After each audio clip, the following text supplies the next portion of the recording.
Bonjour à tous, je suis Aurore Beunier, cofondatrice de MyFeedback et je suis ravie de vous accueillir pour ce nouveau webinaire exclusif que nous vous proposons aujourd'hui, que nous avons co-organisé avec la merveilleuse équipe de KPMG. Bonjour à tout le monde. Bonjour. Bonjour. Avant de passer aux présentations, on va traiter aujourd'hui d'un sujet qui est extrêmement important, qui fait partie de l'actualité. Et c'est une enquête exclusive qu'on va vous présenter aujourd'hui grâce à nos partenaires de KPMG sur les nouveaux standards de l'expérience client qui vont vous permettre, avec la connaissance et les résultats de cette étude, de comprendre le monde qui vous attend demain avec cette crise et comment réagir. Vous savez, les webinaires de MyFeedback, ce sont des choses aussi très concrètes. Donc, après les résultats de cette étude, nous allons vous proposer des dispositifs clés en main pour venir répondre aux nouveaux challenges auxquels vous allez faire face dans les prochains mois. Avant de commencer, je vais laisser du coup la parole à Eric pour qu'il puisse se présenter et ensuite nos invités du jour, François-Xavier et Valentin. Merci Aurore, bonjour tout le monde. Donc Eric Vibert, je suis pour ma part directeur du pôle client chez MyFeedback, le pôle client qui assure les services d'accompagnement, de support également de MyFeedback et de formation. Voilà, on est susceptible de couvrir plusieurs niveaux d'accompagnement. C'est important par rapport au relais que je vais passer à KPMG. Plusieurs accompagnements sont proposés par le pôle client, à savoir en fonction du niveau de maturité, en fonction de la dimension projet, en fonction des exigences de nos clients, on va être capable de les accompagner de manière plus ou moins aboutie, de manière plus ou moins précise, dans une autonomie encadrée, jusqu'à finalement une délégation de service. Et parfois, il nous arrive de faire appel à des experts comme KPMG pour cadrer et accompagner certains projets. Un mot de mon côté. Alors, François-Xavier Leroux, avec Valentin et notre chère équipe, on travaille aux côtés de très belles marques qu'on aide aujourd'hui à innover, à améliorer les produits, les services, à construire des expériences qu'on essaye de mémorables, celles qui font la différence, celles qui satisfont les clients. Et c'est bien l'enjeu de satisfaction client dont on va vous parler aujourd'hui. C'est bien évidemment le cœur du sujet et puis une préoccupation pour MyFeedback. Si vous le voulez bien, je vais revenir sur effectivement l'étude qu'on a menée récemment et qu'on vous propose de vous présenter en quelques mots aujourd'hui en préambule finalement de ce webinaire. La période que l'on a vécue et qui dure malheureusement, on ne l'avait jamais vraiment vécu d'histoire de marque, si je peux me permettre de le dire comme ça. C'est dans ce contexte qu'on a mené une étude auprès de 12 000 consommateurs dans 12 pays, histoire de comprendre ce qui se passe. Comment ont évolué les motivations à l'achat, comment a évolué la confiance dans nos marques, comment les canaux d'interaction client ou certains canaux d'interaction du client prennent le dessus sur d'autres. Donc, on a interrogé des consommateurs aux États-Unis, au Brésil, la plupart des pays européens, en Australie, au Japon, en Chine continentale et Hong Kong, de façon à voir qu'est-ce qui se passait, qu'est-ce qui changeait finalement dans les attentes des clients en matière d'expérience, de relation à la marque dans le quotidien. Je vais donc prendre quelques minutes pour vous expliquer ce qu'il en ressort. Et si on peut, Aurore, passer voilà, sur cette première… C'est une étude toute fraîche qui date de quand? C'est une étude que nous avons réalisée courant juin, dans la première quinzaine de juin, donc après le déconfinement de la plupart de ces pays. Et effectivement, ce que l'on voulait savoir, c'est ce que changeait finalement cette période un petit peu difficile, comment les consommateurs avaient évolué. Alors, l'évolution, elle est relativement rapide. On parle d'une évolution sur quelques semaines, quelques mois avant le Covid, pour voir à quoi doivent s'attendre les entreprises. Il me semble intéressant de revenir sur quelques grandes tendances, 3 grandes tendances que l'on a exposées ici. Malheureusement, des dynamiques qui ne sont pas toutes aussi positives, mais qu'il faut avoir en tête lorsqu'on est une entreprise, lorsqu'on travaille sur le du marketing, de la relation client, des ventes et puis évidemment de l'expérience client. La première tendance qui s'affirme est celle des contraintes financières qui se renforcent. J'ai envie de vous dire qu'on n'avait pas vraiment besoin de cette crise pour subir cette contrainte financière, mais c'est une surprise pour personne. Tous les pays n'ont pas aidé les ménages dans les mêmes dimensions. L'Italie, l'Australie, par exemple, dans notre panel de pays interrogés, sont ceux qui mettent cette contrainte financière le plus en avant. Mais partout, ce point revient avec insistance et s'affirme. Là, donc, On peut donc comprendre que la sensibilité au prix devient très forte. Il y a l'expérience client, mais ce prix reste un point très important dans la réflexion des entreprises. La deuxième dynamique forte, c'est la digitalisation de la relation au client, je dirais. Que ce soit dans la relation marchande, mais aussi dans l'assistance de tous les jours. Le confinement a été l'occasion pour tous, tout un chacun ici, de mieux appréhender les usages digitaux. Alors pour certains, c'était se familiariser. Pour d'autres, c'est y trouver une certaine praticité, efficacité par l'usage un peu plus quotidien et plus général qu'on a pu avoir. Évidemment, les experts étaient déjà convertis, donc on observe finalement une vraie avancée sur le digital et les technologies, ce qui doit là encore questionner les entreprises. Alors, on n'est pas à l'abri d'effets de balancier. Un espèce de trop-plein qui fait que finalement on veut retourner, ressortir, aller dans les boutiques, rencontrer du monde. Mais il nous semble que des habitudes ont été prises et elles sont durables. Le troisième point, c'est une sensibilité réaffirmée finalement aux conséquences sociales, sociétales et environnementales de notre consommation. Les valeurs sociétales sont mises en avant, la confiance devient un peu plus complexe dans les entreprises, les impacts environnementaux et sociaux de la marque sont assez fortement mis en avant. C'est donc finalement l'expérience client est à appréhender sous l'ensemble de ces aspects-là et c'est pas juste l'efficacité d'un parcours qui va dicter la qualité d'une expérience. D'autant plus, je dirais, que sur ces parcours digitaux, ceux de l'e-commerce, ceux du call center, la différenciation entre les marques est relativement ténue. Difficile de faire la différence d'une marque à l'autre lorsqu'on est dans un funnel d'achat. Tout le monde, enfin un funnel, il est efficace ou il n'est pas efficace, mais il laisse finalement assez peu de marge de manœuvre à la marque. Donc voici quelque part trois grandes conclusions, trois grandes tendances qui, vous le conviendrez, il n'y a pas finalement de changements radicaux par rapport à ce qu'on aurait pu se dire en janvier dernier ou peut-être même à la même date l'année dernière. C'est ce qu'on observait dans les tendances de nos études autour de l'expérience client. En revanche, ce qui est sûr, c'est qu'il y a une accélération assez massive. Reste à voir, par exemple, le boom des chiffres de l'e-commerce ou le boom des usages digitaux qui confirme cela actuellement. Donc, l'enjeu pour les entreprises, nos clients, les clients de MyFeelback, c'est de suivre la cadence, c'est d'être présent où sont les consommateurs. Et on le voit tous les jours, tous ne sont pas aussi matures sur ces sujets. Parfois un manque de réactivité, des parcours incomplets, une relation client inefficiente. Les écarts, ils sont très perceptibles entre les marques et seules celles qui, je dirais, sont à l'écoute de leurs clients sont en capacité aujourd'hui d'évoluer au bon rythme. C'est un point qui me semble important. Alors, concrètement, je vais passer en revue quelques éléments de cette étude et on sera à votre disposition pour des questions ou en tout cas, vous aurez la possibilité d'aller plus dans le détail à la lecture de l'étude. Lorsque l'on interroge les clients sur ce qui compte le plus à leurs yeux au moment de l'achat, voici ce qu'il ressort. Il me semble intéressant de mettre en avant qu'il y a un point qui apparaissait pas les autres années, c'est My Personal Safety. Donc la sécurité du client qui fait son entrée dans ce top 10-15 et donc qui positionne des nouvelles priorités qui sont importantes pour les clients. C'est évidemment nouveau. On peut imaginer que ça dure encore quelques temps.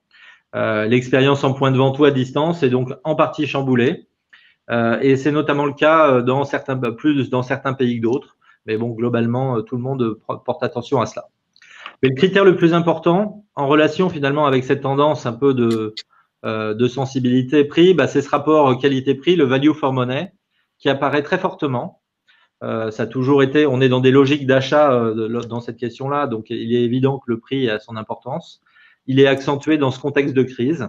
Ce que je dirais, c'est qu'il faut toutefois pas adresser cette dimension rapport qualité-prix ou sensibilité-prix sans prendre en compte les deux autres usages, les deux autres items importants que sont finalement le ease of buying, donc l'efficacité des parcours d'achat, de l'expérience d'achat, et puis la confiance dans les marques. Le client cherche le prix, il cherche le prix juste, l'expérience optimale, mais pas forcément de quoi remettre en cause peut-être nos modèles de pricing un peu historiques et le tout vers les promos, ce genre de choses, mais pas remettre en cause finalement l'importance de l'expérience et de l'expérience de marque. Ça me semble assez important.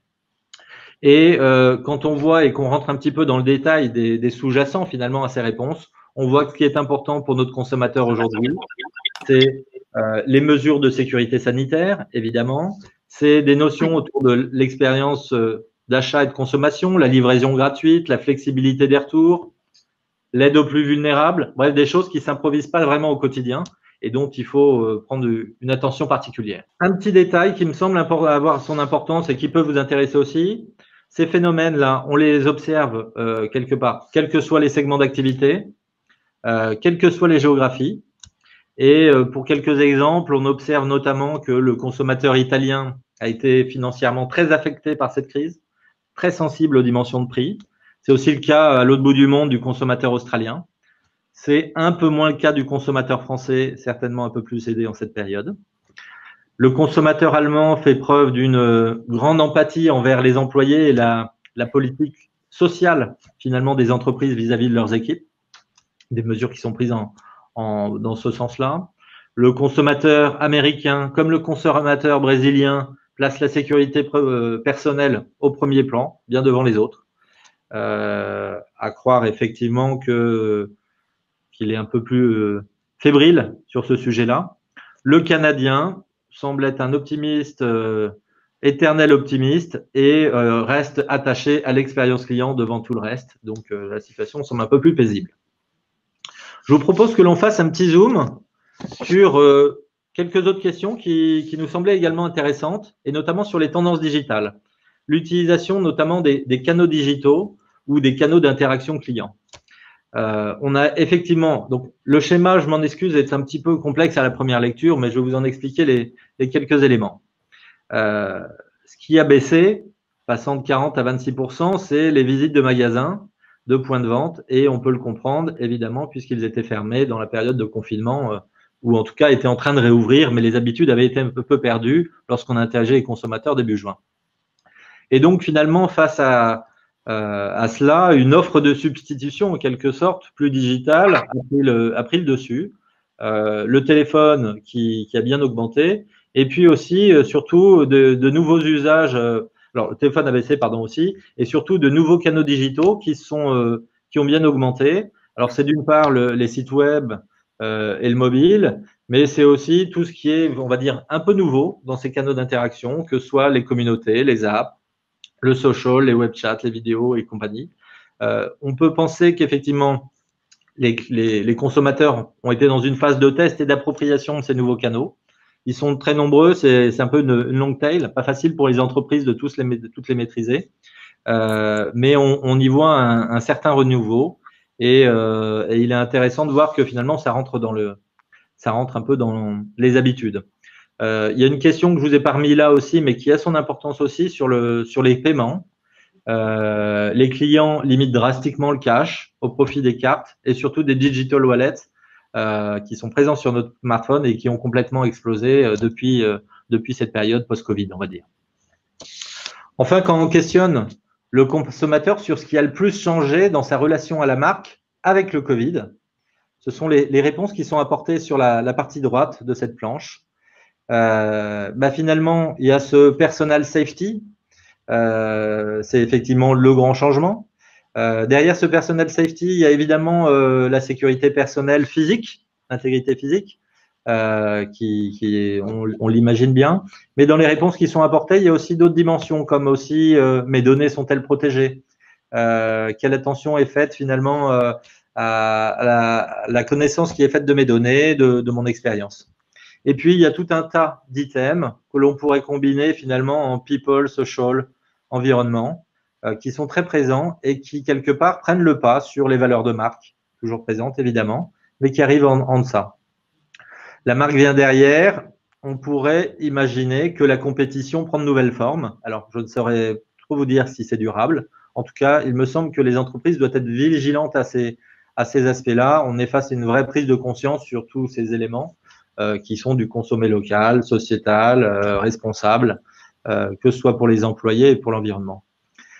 En synthèse de ces éléments, et je terminerai là-dessus, il est donc essentiel d'être à l'écoute de ses clients. Ces études sont assez riches, elles nous en disent beaucoup. Il y a ces études macro, la granularité du verbatim client, celui qui nous permet d'optimiser au quotidien un parcours, une expérience. Or, on voit quand même que les entreprises vont devoir réagir, s'adapter, certainement repenser un peu leurs promesses, que ce soit leurs produits, leurs services ou leurs expériences. La gestion du feedback me semble clé. Elle doit être outillée, elle doit être organisée et ça doit être fait en toute intégrité. C'est un point sur lequel on reviendra tout à l'heure. Il ne faut pas se mentir par rapport à cela. Il faut être prêt à accueillir le feedback et savoir le traiter. C'est bon à redire, je pense, dans une période où les changements sont nombreux et on pourrait être aussi un petit peu perdu face à cette nouveauté. François-Xavier, merci pour ces éléments. Voilà, en complément, si on peut faire part un peu de nous, ce qu'on voit sur le terrain auprès de nos clients qui sont plutôt des grands comptes et plutôt dans une grande majorité dans le secteur retail et e-commerce, c'est qu'effectivement, on a senti qu'il y avait un vrai sujet, un vrai regain des sujets de l'écoute client, d'une part pour arriver à appréhender les nouvelles attentes, parce que voilà, ce type d'études-là, très qualitatives, sont très intéressantes de façon générale. Ils sont aussi allés à la recherche auprès de leur base client. Donc ça, c'est effectivement la première chose qu'on observe. Et d'ailleurs, Eric vous présentera tout à l'heure des cas très concrets de mise en place de campagnes d'écoute client qui ont été mises dans le cadre de cette gestion de crise Covid. Et également, ce qu'on a ressenti très fort, c'est une reconcentration, voire une découverte des enjeux de la connaissance client. On avait beaucoup de clients qui étaient très focus sur l'acquisition et qui ont vraiment recentré les énergies sur la valorisation de leur base client actuelle. Et c'est là que la notion de confiance et d'expérience de marque se fait ressentir le plus fort. Est-ce que c'est des choses, toi aussi, de ton côté, que tu as pu noter dans le paysage?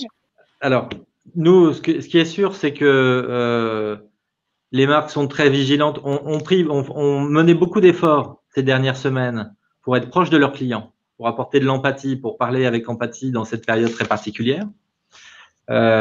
Aujourd'hui, effectivement, il faut aller de l'avant, il faut retrouver un territoire d'expression un peu plus large autour des produits, des services. C'est quand même leur business.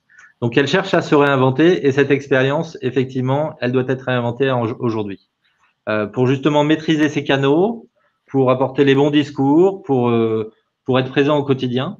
Donc, effectivement, oui, c'est ce qu'on voit chez nos clients, un travail sur les contenus, un travail sur les produits, les services, les canaux. Essayer d'optimiser tout ça pour que ça tourne rond et puis maximiser l'écoute pour optimiser les parcours et puis enlever toutes les frictions. Ça, c'est ce qui nous occupe. Bon, on vit des choses du coup un peu similaires. On va continuer du coup avec des choses des éléments très concrets dans ce webinaire, puisqu'on va maintenant vous présenter des solutions pour répondre à ces nouveaux enjeux, de comment être bien à l'écoute de ses clients, mais pas seulement. Comment faire en sorte que cette écoute puisse être vecteur de business pour votre entreprise et puisse accompagner votre croissance sur votre portefeuille client existant, mais aussi sur l'acquisition de nouveaux. Et donc, je vais en profiter pour vous présenter un dispositif de connaissance client voilà, clé en main qui va s'appuyer sur différentes fonctionnalités que la solution, entre autres, MyFeedback peut vous proposer. Donc, en fait, dans un bon dispositif d'écoute client, la première chose qui va être très importante, ça va être de cibler ses clients de façon précise. Aujourd'hui, la dynamique de sonder ses clients une fois à l'année ou 3 fois à l'année sont des choses qui sont considérées comme ad hoc. Ce qui va être vraiment important aujourd'hui, c'est de rentrer dans une mesure à chaud. Pourquoi? Parce que plus on est à chaud, après l'étape du parcours client, après un achat, après une commande en ligne, après un appel au service client, plus l'engagement du client sera fort et meilleurs seront vos taux de réponse et plus le volume de réponses que vous allez collecter sera important. Donc ça, c'est la première chose. La deuxième chose dont tu parlais, François-Xavier, tout à l'heure, c'est le sujet du multicanal. Aujourd'hui, il y a des nouveaux canaux de relations clients et d'achat même qui deviennent de plus en plus présents dans le quotidien des consommateurs. Cette capacité à adresser tous les canaux devient un enjeu très important sur lequel nous sommes penchés, en l'occurrence, depuis quelques années.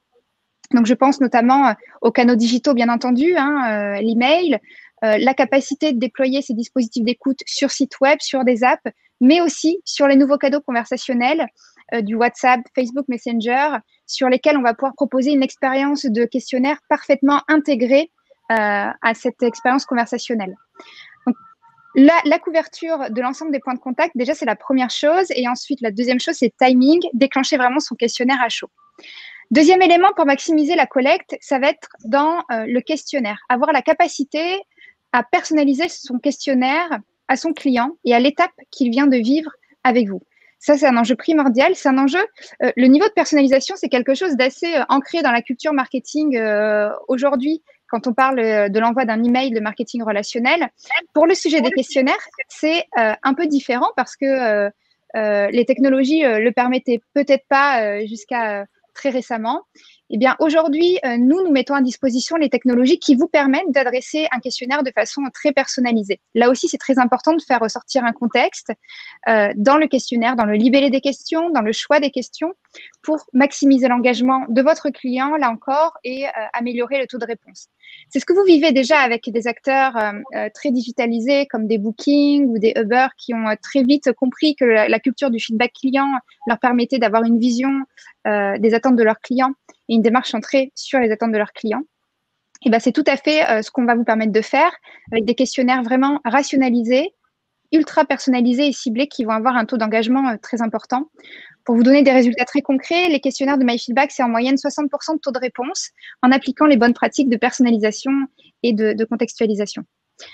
Donc ça, c'est les clés pour aller chercher le meilleur taux de réponse sur vos questionnaires et avoir la meilleure écoute possible. Le deuxième axe qui va être important, c'est comment activer ces réponses que vous collectez. Comment faire en sorte que ces réponses puissent dégager de la valeur business dans votre entreprise.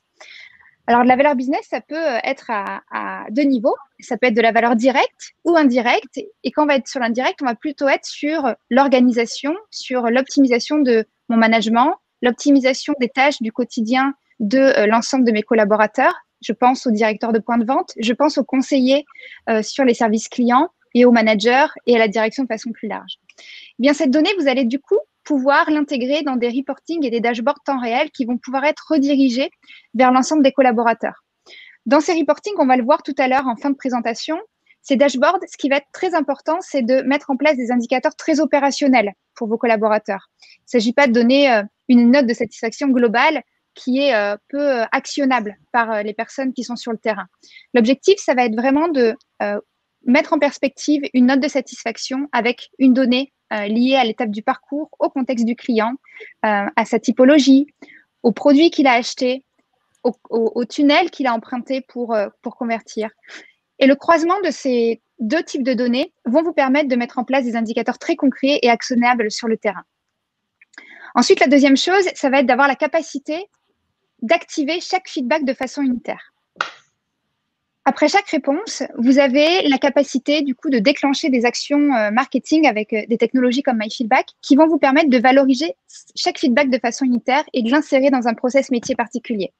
Par exemple, un client qui fait part d'une insatisfaction va pouvoir déclencher une alerte pour générer un rappel par le service client.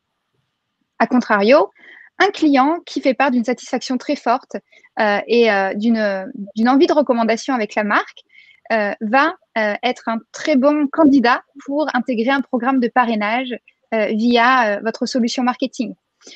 Donc, cette valorisation du feedback individuel va être très importante comme levier business pour soit éviter de perdre du chiffre d'affaires, soit au contraire, aller générer du chiffre d'affaires et de l'acquisition supplémentaire sur des clients existants ou sur des nouveaux clients. Et la dernière chose, et pas des moindres, ça va être de relier votre système d'écoute client avec votre écosystème logiciel déjà existant. Une entreprise est souvent a souvent dans son cœur d'entreprise une solution qui va être le CRM, qui va disposer de toutes les informations business relatives à la base client. Elle va aussi disposer d'une solution marketing qui va lui permettre de mettre en place des campagnes marketing relationnelles. Elle va aussi avoir des solutions de relations clients qui vont permettre à son service client de manager les conversations et les demandes clients qui sont faites. Tout ça vont être l'écosystème et les outils du travail quotidien de vos collaborateurs. Et ce qui va être très intéressant, c'est de connecter votre outil d'écoute client avec cet écosystème-là, grâce à des connecteurs natifs, en l'occurrence, que nous pouvons proposer. Et ces connecteurs vont vous permettre de réintégrer les réponses collectées directement dans les fiches clients CRM, directement dans vos bases de prospects, dans vos bases clients pour que vous puissiez personnaliser vos démarches marketing, mais aussi directement dans vos outils de service client pour que vous puissiez générer des tâches de rappel auprès des clients satisfaits ou insatisfaits. Donc, voilà pour les bonnes pratiques et le dispositif dans une vision plutôt générale, dans un dispositif d'écoute client. Je vais rentrer un peu plus dans le détail sur la valorisation de ce feedback. Donc, déjà, une des bonnes pratiques aussi qu'on va vous donner, c'est que toutes les sollicitations clients qui vont être envoyées par email ou par SMS, on va plutôt vous recommander de les envoyer directement avec votre solution marketing. Pourquoi? Parce qu'aujourd'hui, vous avez déjà un programme de marketing auprès de vos clients ou auprès de vos prospects. Vous avez déjà un programme de marketing relationnel et une expérience de marque aussi et un univers de marque qui est véhiculé par cette stratégie marketing. Eh bien, il faut envisager aussi le questionnaire comme un élément de cette expérience de marque, comme un élément de cette stratégie de marketing relationnel et comme une sollicitation en plus dans votre stratégie marketing. Donc, c'est pour cela que nous allons vous recommander d'utiliser plutôt vos outils déjà en place. Je pense à des Adobe Campaign, à des Salesforce Marketing Cloud ou à d'autres outils dans lesquels vous allez pouvoir inclure les invitations à répondre à ces questionnaires dans cet outil-là. Ça va vous permettre de centraliser, de considérer cette invitation comme une sollicitation à part entière dans votre base marketing, de centraliser toutes ces sollicitations dans un unique outil et d'avoir une meilleure gestion de la pression marketing auprès de vos clients, ce qui est aussi très important comme sujet sur l'expérience de marque. Une fois que le client va recevoir cette invitation ou va être sollicité sur le site, il va répondre. Les données vont être recentrées dans l'outil d'écoute client et ensuite revalorisées. Et pour cette valorisation, comme je vous l'ai dit tout à l'heure, on va avoir la capacité d'alimenter les solutions marketing, Salesforce, les solutions CRM, Salesforce. On va travailler avec des acteurs aussi comme Microsoft, CRM et d'autres acteurs bien entendu du marché. Ensuite, ce feedback, vous allez aussi pouvoir le valoriser pour améliorer votre e-réputation. François-Xavier, tu parlais tout à l'heure de la digitalisation des parcours d'achat et de la montée en puissance du e-commerce chez les retailers existants et des investissements qui vont être beaucoup plus certainement conséquents dans les prochains mois. Et du coup, le sujet de la e-réputation, ça va être un sujet important quand on met une dynamique e-commerce forte. La e-réputation, c'est l'utilisation des avis de vos clients pour servir la visibilité de votre site Internet. Et c'est d'avoir la main sur ces avis-là, c'est-à-dire être en capacité d'y répondre, être en capacité de modérer ces avis pour que vous puissiez afficher une bonne image de la marque et montrer toute la qualité de votre service client et de votre écoute client aussi aux yeux de tous. Ces avis, ils vont aussi vous permettre de remonter plus fort dans les pages de recherche Google ou encore d'avoir une meilleure visibilité dans vos campagnes AdWords Google, pour parler très concret. Eh bien, MyFeedback va vous permettre d'avoir la possibilité de booster cette e-réputation grâce à des connecteurs que nous avons avec des partenaires sur le sujet comme Trustpilot et qui vous permettent du coup de valoriser les avis de vos clients positifs, particulièrement vers ces pages de e-réputation et ainsi booster vos ratings d'étoiles. Ensuite, ces feedbacks, ils vont être aussi très intéressants sur les parcours e-commerce associés à vos outils d'analytique. Je pense à des outils avec qui nous avons des connecteurs comme Google Analytics, AT Internet ou encore Content Square, qui font partie des solutions que vous allez pouvoir enrichir avec le feedback de vos clients collectés avec vos questionnaires MyFeedback. Ces informations-là, elles vont vous permettre de comprendre, de mettre des explications sur l'analyse des parcours que vous allez faire avec ces outils. Donc, de plus seulement être dans une analyse et une constatation de ces parcours, mais surtout de mettre du déclaratif, du verbatim et des raisons sur des points de friction qui peuvent exister, que vous pouvez détecter dans votre parcours. Donc ça, c'est très intéressant, très important à combiner quand on est un e-commerçant. Et enfin, la dernière chose, les solutions de relations clients, j'en parlais tout à l'heure, pouvoir faire en sorte que les clients insatisfaits puissent être traités au même titre qu'une demande de réclamation qui va arriver par email, téléphone ou sur les réseaux sociaux. Eh bien, une insatisfaction qui va arriver depuis un feedback client va aussi pouvoir être traitée par votre service client à travers d'outils comme Zendesk ou Service Cloud dans la suite Salesforce. Là aussi, nous offrons bien sûr des connecteurs natifs. Voilà pour les bonnes pratiques en termes de collecte de feedback client et d'activation dans votre écosystème. Ça, c'est les clés pour un système d'écoute client périn dans la durée qui va apporter de la performance au niveau business.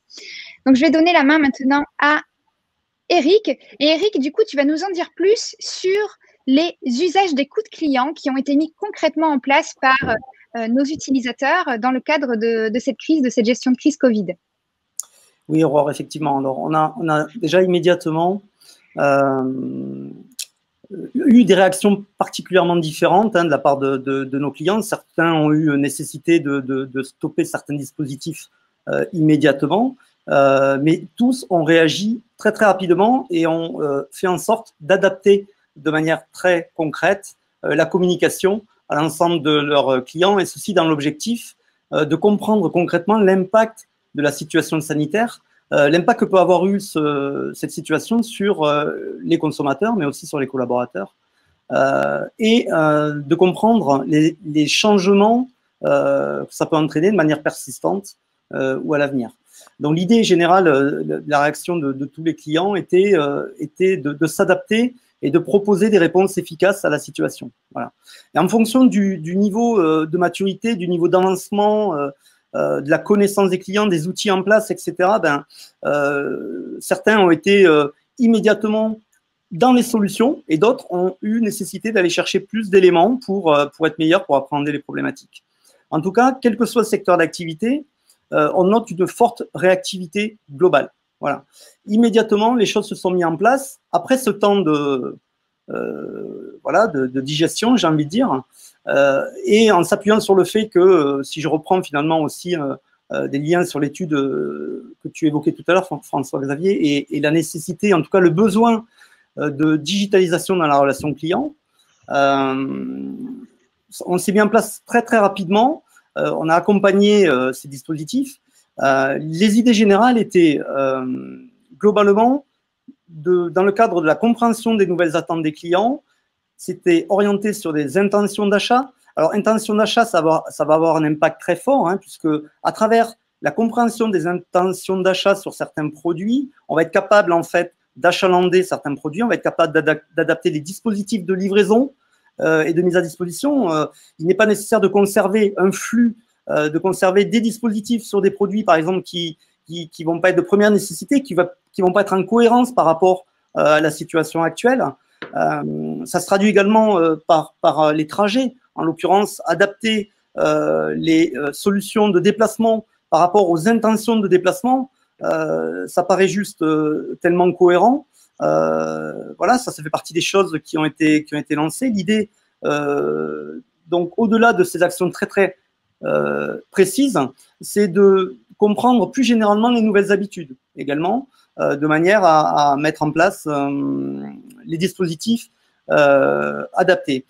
Je pense à cela pour typiquement la gestion du SAV. En l'occurrence, la qualification des demandes de SAV et les problématiques de désengorgement, en tout cas les problématiques d'engorgement qui ont nécessité de mettre en place des principes de désengorgement, à savoir de savoir orienter précisément la personne vers le bon dispositif, vers la bonne page, de mettre en place des filtres qui vont permettre de trouver le bon contenu, de rassurer également, de rassurer les personnes sur le fait que les dispositifs, les mesures d'hygiène, les mesures sont mises en œuvre directement dans les marques. Je pense au retail, par exemple. En l'occurrence, il est important de rassurer l'ensemble des clients sur le fait qu'ils vont être accueillis directement dans les magasins comme il se doit. Voilà, tous ces dispositifs permettent vraiment de renvoyer en fait la bonne personne vers les bons contenus de réassurance et ensuite de reconduire vers les bons dispositifs. On a constaté également beaucoup d'enquêtes collaborateurs, puisque au-delà de la dimension adaptation des produits, adaptation des services, il s'agissait de mettre en place des équipes pour pouvoir servir tous ces dispositifs. En l'occurrence, le bien-être des collaborateurs au sein de l'entreprise, dans le cadre de cette situation de crise, ont été également des sujets majeurs pour nos clients. Voilà, le tout était corroboré par le besoin de monitorer la satisfaction globale, hein, sur les dispositifs qui avaient été mis en place, puisqu'il est important, de manière générale, de s'assurer de comprendre les impacts que peuvent avoir ces nouveaux dispositifs sur la satisfaction générale. Et un des moyens qui a été utilisé pour s'assurer en fait de comprendre l'éventuelle dégradation qu'il pouvait avoir de la relation avec la marque, c'est le fait de s'appuyer sur un indicateur normé qui est vraiment une base de référence et qui va être positionné sur l'ensemble de parcours de manière à comprendre à quel endroit il faut mener les efforts. Donc, on s'aperçoit de manière très concrète que les clients pour lesquels on avait déjà un dispositif de type de recommandation NPS, on a été en mesure, de manière plus efficace, de mesurer en fait les efforts. Donc voilà, je voulais en profiter pour faire un rebond sur le NPS, plus précisément, Aurore. Voilà, l'importance en fait de collecter du feedback client sur tous les moments clés du parcours, que ce soit sur les recherches d'informations, je l'ai un peu dit, sur la prise de décision, la visite en magasin, ou encore les services clients et l'utilisation de certains produits. On va se concentrer aujourd'hui, en fait, de manière à être très concret dans la démarche, on va vous présenter de manière plus précise le principe d'évaluation d'un NPS, de recommandation, sur un parcours d'achat, sur un parcours post-achat précisément, où en l'occurrence, on va aller recueillir la satisfaction à chaud suite à un achat en boutique, en s'appuyant sur l'indicateur normé NPS. Voilà, c'est peut-être là où je peux te passer le relais, Valentin, pour présenter cet indicateur normé et l'importance de celui-ci à travers le dispositif. Yes, merci Eric. Je pense que vous connaissez tous ce que c'est que le NPS. C'est une question effectivement normée, assez standard, qui se compose comme ça. Sur une échelle de 0 à 10, seriez-vous prêt à recommander telle ou telle marque à un ami ou un proche? Cette question, si vous y répondez de 0 à 6, vous êtes considéré comme un détracteur et vous serez sûrement amené à être recontacté par la marque. Si vous y répondez de 7 à 8, vous êtes un passif. Et si vous répondez de 9 à 10, vous êtes un promoteur. Et vous allez être considéré à ce moment-là comme potentiellement un potentiel ambassadeur pour cette marque qui va pouvoir relayer potentiellement la marque sur les réseaux sociaux ou autres. C'est une question qui est très intéressante parce qu'on peut la poser à différents moments du parcours client. Là, on évoque le fait qu'on la pose après achat, mais elle peut aussi être posée de façon complètement inopinée au milieu de l'année. Et en fonction de quand on pose cette question, les interprétations peuvent être différentes. Juste après un achat, on va venir mesurer d'une certaine manière la satisfaction du parcours en boutique ou en ligne. Si c'est au milieu d'une année, on va peut-être plutôt venir mesurer l'attachement que peut avoir un consommateur à une marque. Et c'est ça que parfois certaines entreprises oublient, c'est que le NPS, en fonction du moment où on la pose, a des interprétations différentes. Et c'est très difficile de comparer un score NPS, évidemment entre industries, mais aussi au sein de différentes marques, au sein d'une même industrie et même au sein d'une même marque. Parce que le score n'est pas vraiment ce qui est important déjà. Et puis surtout, en fonction du moment où on la pose, le contexte dans lequel on la pose, les interprétations peuvent être très différentes. Et puis, il y a des biais culturels qui peuvent aussi se créer entre les régions et les pays. Par exemple, un consommateur en Chine va pas du tout avoir la même façon de répondre à ces questions qu'un consommateur en France. Donc, c'est quelque chose d'important à avoir en tête. Et c'est ce qui nous amène vraiment à ce point que les programmes d'écoute client, ce qui est compliqué, ce n'est pas d'entendre la voix du client, mais de réellement agir dessus et d'écouter réellement avec sincérité, entre guillemets. Entendre, c'est quelque chose de passif, l'écoute est quelque chose d'actif, et c'est là tout l'intérêt, et c'est là-dedans que repose le succès des programmes d'écoute client. Ce qui va être important n'est pas de recevoir le score, comme le disait Aurore tout à l'heure, ce qui est important, c'est tous les leviers qu'on va pouvoir mesurer autour d'un score NPS, autour d'un autre score de satisfaction client, pour réellement comprendre là où le client était insatisfait, quels sont les leviers de son insatisfaction, et aussi comprendre quels sont les leviers potentiels de sa satisfaction. L'objectif derrière tout ça, c'est de pouvoir agir à la fois à court terme sur ces clients insatisfaits, en les rappelant, en les recontactant pour essayer de comprendre plus profondément quelles sont les raisons de leur insatisfaction. Et puis, à plus moyen, long terme, c'est d'agir sur les parcours clients pour les améliorer et améliorer la satisfaction. Finalement, Derrière tout programme d'écoute client, c'est très simple, il y a 3 questions essentielles. La première, c'est qu'est-ce que mon client aime? La deuxième, c'est qu'est-ce que mon client n'aime pas? Et la troisième, c'est quelles sont les attentes de ce client auxquelles je ne réponds pas aujourd'hui, pour amplifier ce qu'il aime, corriger ce qu'il n'aime pas et répondre à ses attentes. Donc, c'est extrêmement simple, mais il y a aussi beaucoup d'entreprises qui dérivent ces mesures d'expérience client et qui vont les utiliser pas seulement pour améliorer leur parcours et améliorer la satisfaction, mais qui vont les utiliser au sein même de leur organisation pour faire de la communication interne au sein des employés, faire de la communication externe auprès des clients, ou même utiliser le NPS comme un levier de performance pour juger la performance des employés. Quand on fait ça, d'une certaine manière, on se ment à nous-mêmes et on dévie les scores du NPS. Je vais vous donner un exemple très simple. Si vous allez en boutique, vous faites un achat en boutique et le vendeur est objectivé sur son score NPS, il va probablement vous dire à la fin de l'achat, j'espère que vous étiez content de cette expérience, vous allez recevoir un questionnaire, merci de me mettre une excellente note. À ce moment-là, est-ce que vous êtes réellement dans une écoute client? Probablement pas. Vous êtes en train de dériver un petit peu, de dévier un peu l'objectif de ce score. Donc, c'est un point qui est extrêmement important, pardon. C'est vraiment d'écouter sincèrement, agir et mesurer pour pouvoir efficacement modifier l'expérience et l'améliorer. Alors, pour cela, nous, au sein de notre équipe, on a développé une certaine méthodologie. Je ne vais pas rentrer dans les détails parce que d'une part, elle s'adapte, il faut qu'elle puisse être adaptable à tous les clients et à tous les projets. Mais voilà quelques étapes par lesquelles on passe. On passe toujours par une étape surtout d'étude initiale pour comprendre quels sont où en est l'écoute client au sein de ce client jusqu'à du coup le déploiement du NPS avec un point d'attention sur lequel je vais m'attarder une minute. C'est cette notion de communication en continu et de conduite du changement qui est un élément essentiel dans ces programmes-là.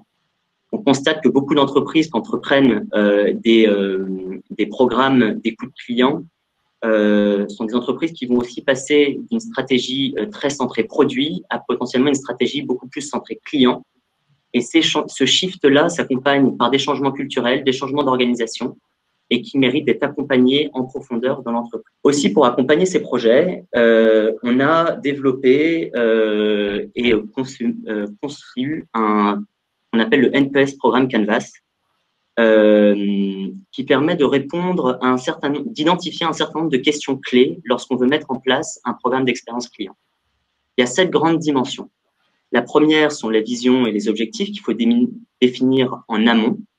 C'est quelque chose d'essentiel parce que souvent on constate que cette notion de vision et d'objectif est plutôt définie au cours du projet. Il faut bien se concentrer dessus dès le départ.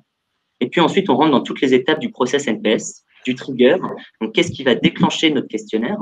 Est-ce que c'est l'achat en boutique potentiellement ou d'autres éléments? Ensuite, l'envoi. Comment est-ce qu'on envoie notre questionnaire? Par quel canal? Comment est-ce qu'on donne envie aux clients d'y répondre? Et puis, la partie fil, qui sont les questions qu'on va lui poser.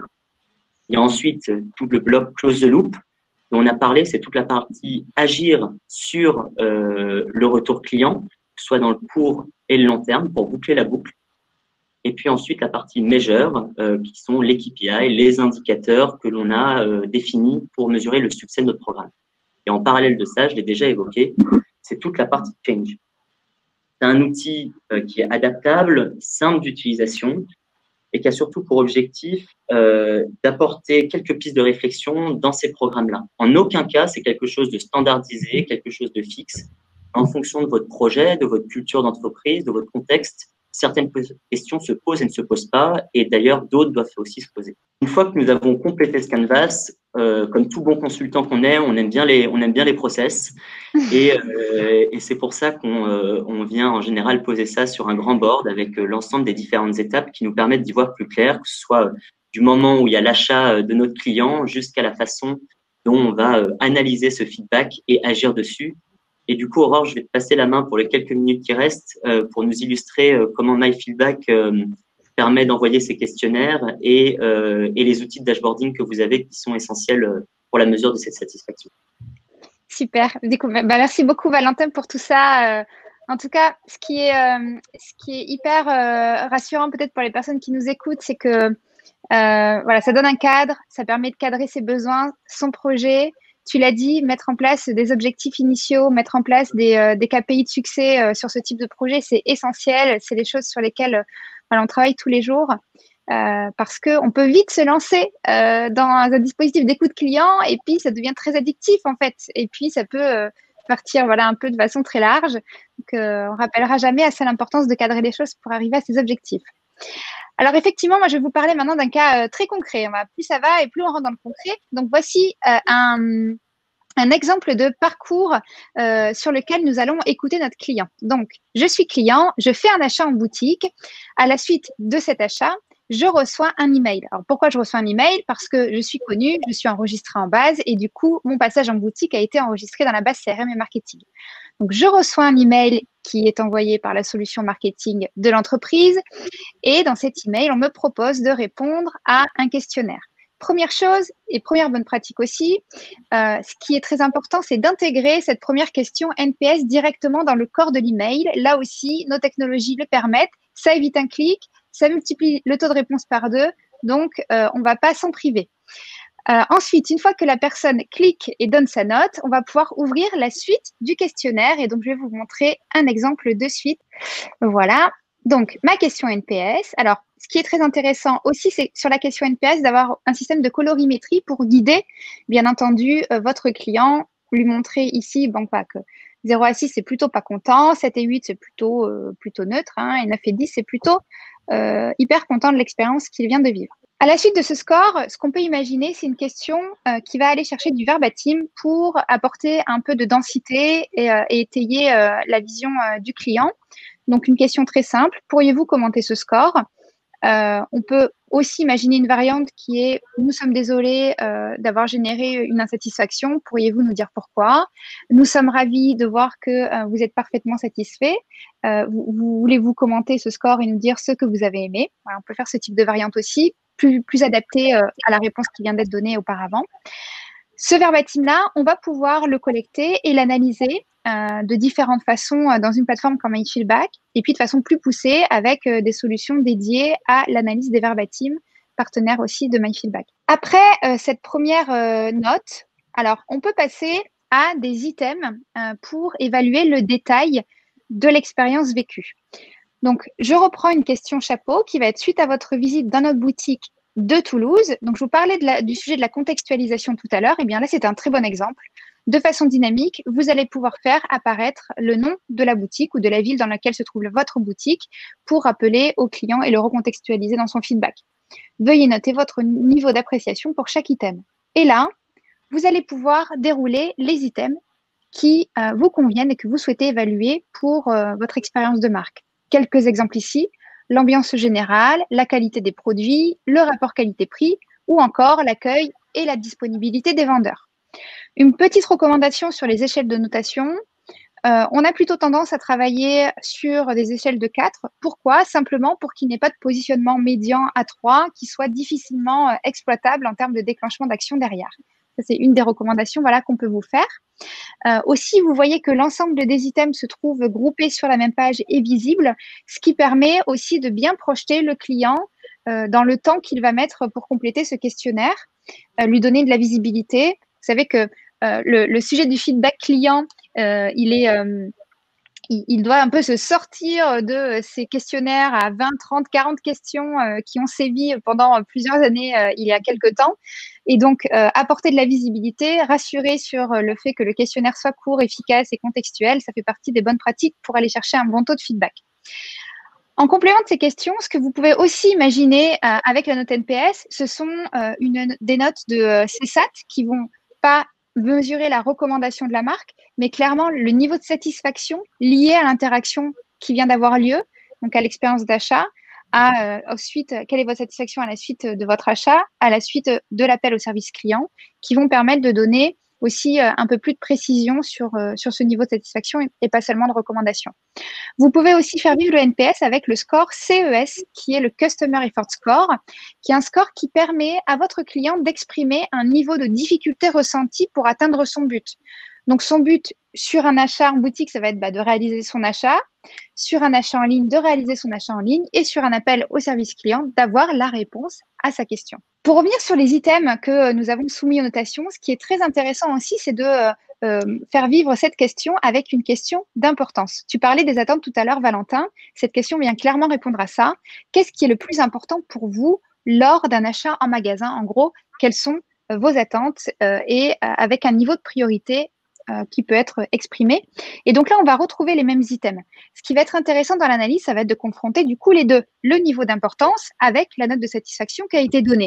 Et on va voir que c'est un indicateur très opérationnel pour prendre des décisions. Et enfin, vous pouvez finir votre questionnaire avec, encore une fois, des suggestions que vous pouvez demander à vos clients.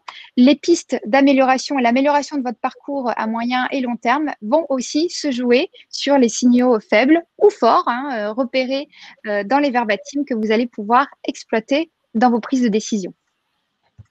Voilà pour cet exemple de questionnaire. Hop, je reviens sur la présentation. Donc, une fois que la personne va répondre à ce questionnaire, vous allez bien entendu mettre en face des profils des répondants, des actions très concrètes comme levier business.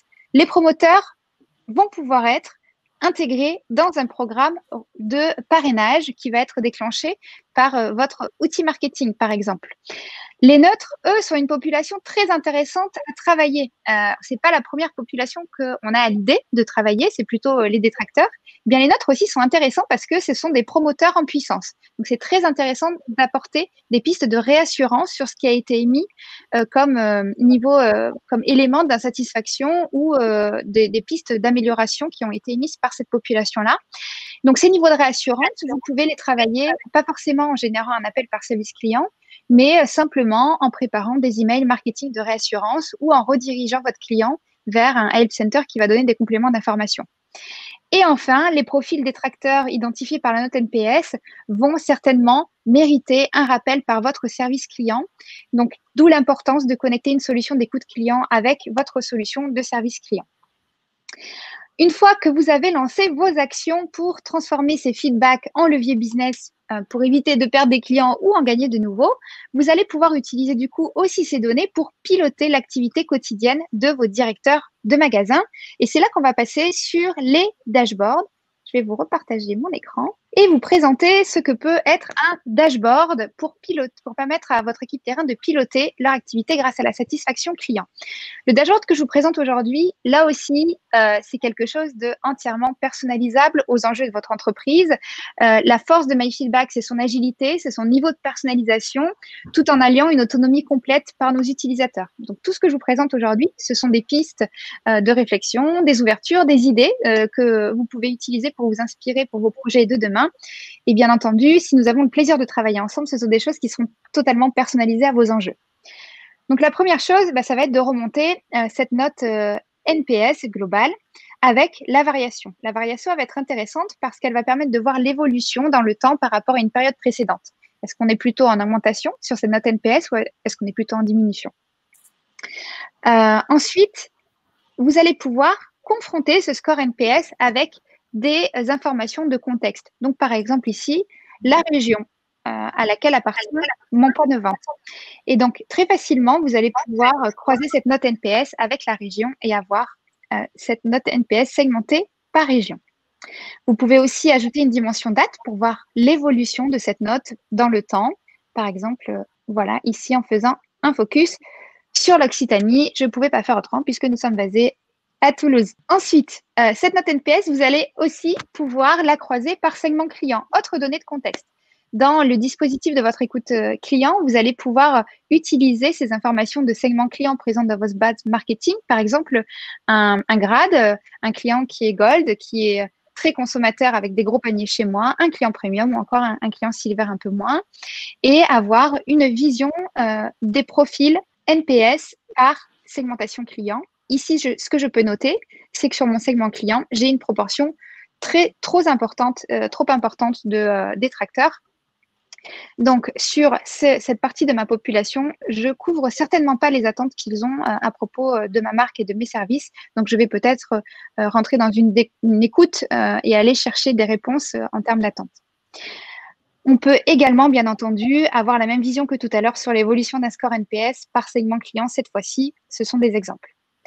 Pour ce qui est de l'analyse de l'expérience d'achat en boutique, ce qui va être intéressant, vous vous rappelez les 4 items que nous avons soumis à évaluation sur une échelle de 4, vous allez pouvoir générer la moyenne de satisfaction sur ces différents items et avoir cette vision en un coup d'œil consolidée. Ensuite, vous allez pouvoir travailler sur la question d'importance relative à ces items. Et en croisant cette information avec vos segments clients, avoir le niveau d'importance accordé à chaque item pour les différentes typologies de clients. Par exemple, ici, ce que je peux noter, c'est que sur les clients Silver, le rapport qualité-prix est un élément dominant.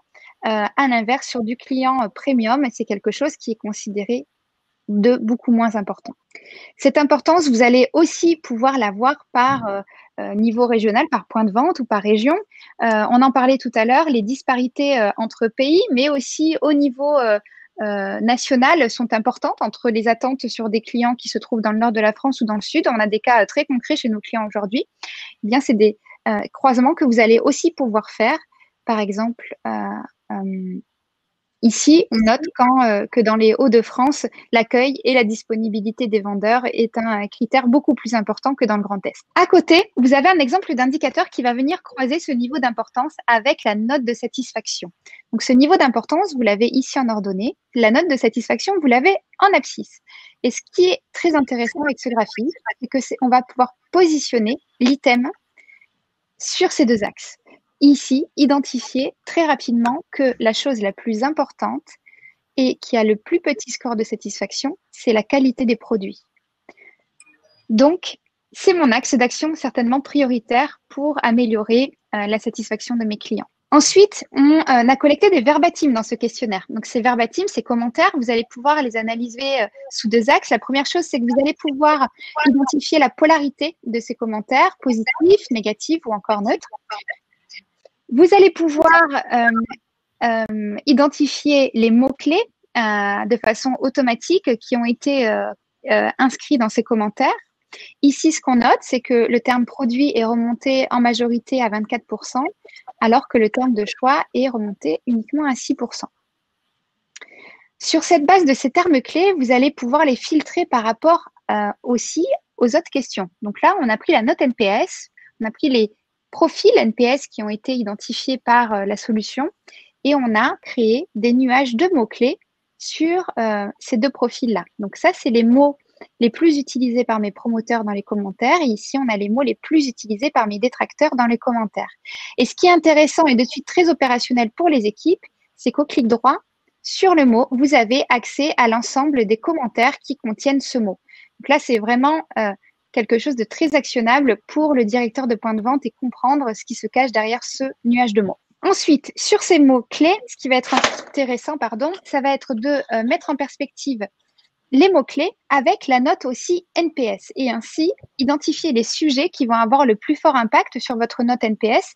Par exemple ici, le prix ou les vendeurs ou la qualité d'accueil et de recommandation des vendeurs qui elle va être un sujet sur lequel vous avez identifié ici qu'il faut travailler pour améliorer votre note de recommandation globale. Et enfin, ici, de façon plus large, voilà, on va avoir cette polarité des commentaires, là aussi, par région, ce qui permet d'identifier en un coup d'œil les régions qui vont générer le plus de commentaires positifs ou négatifs et de pouvoir aussi rentrer dans un accompagnement de ces points de vente par rapport à ces résultats-là.